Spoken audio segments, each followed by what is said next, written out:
fetus, transgender, science-based.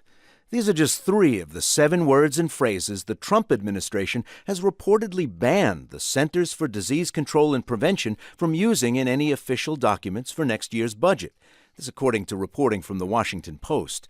We called one of the reporters at the Post who wrote the story, Lena Sun. Thanks for joining us.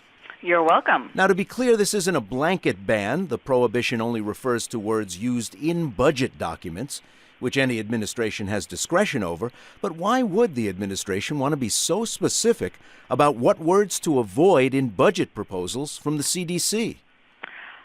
That is a very good question, and we have been trying to get the answer to that.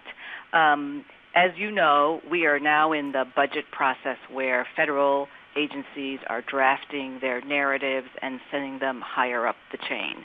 And then ultimately, the president's budget is presented to Congress in early February, and that process is overseen by the Office of Management and Budget.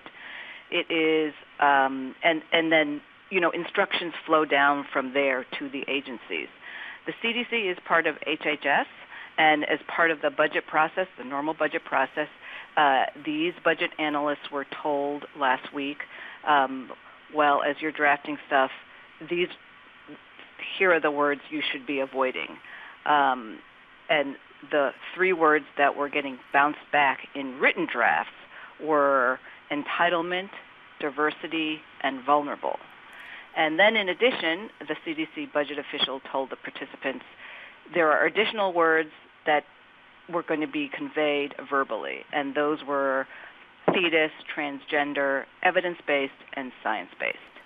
In some instances, the CDC official gave an alternative for some words. For example, instead of saying evidence-based or science-based, there was sort of this clunky, longer phrase saying the CDC relies on science, bases its recommendations on science in consideration with community standards and wishes, which is kind of long.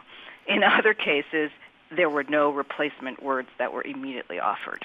Have you gotten any reaction from people at the CDC who in budget proposals will have to account for, let's say, funding for Zika research without using the word fetus, or discuss unvaccinated communities without calling them vulnerable?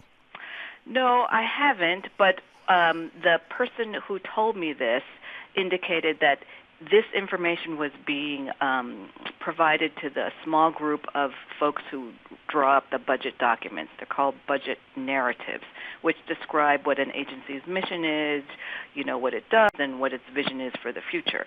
The broader pool of scientists and researchers don't take part in that. So, but I think by now, because the story has gotten quite a bit of traction, people are aware. We have received tons of emails from outraged scientists and researchers and advocacy groups about the use of, or why these words should not be used.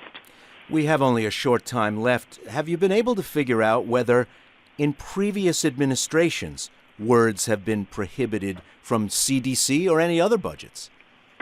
My understanding from the reporting so far is that words that might have an ideological bent or be controversial, like fetus or transgender, this kind of restriction on language has not happened before, at least at the CDC. That's Lena Sun. She's a national reporter at the Washington Post. Thanks a lot, Lena. You're welcome. And NPR reached out to the Department of Health and Human Services, which oversees the CDC, for a statement. HHS spokesman Matt Lloyd responded with a quote. This assertion that we've banned words is a complete mischaracterization of discussions regarding the budget formulation process.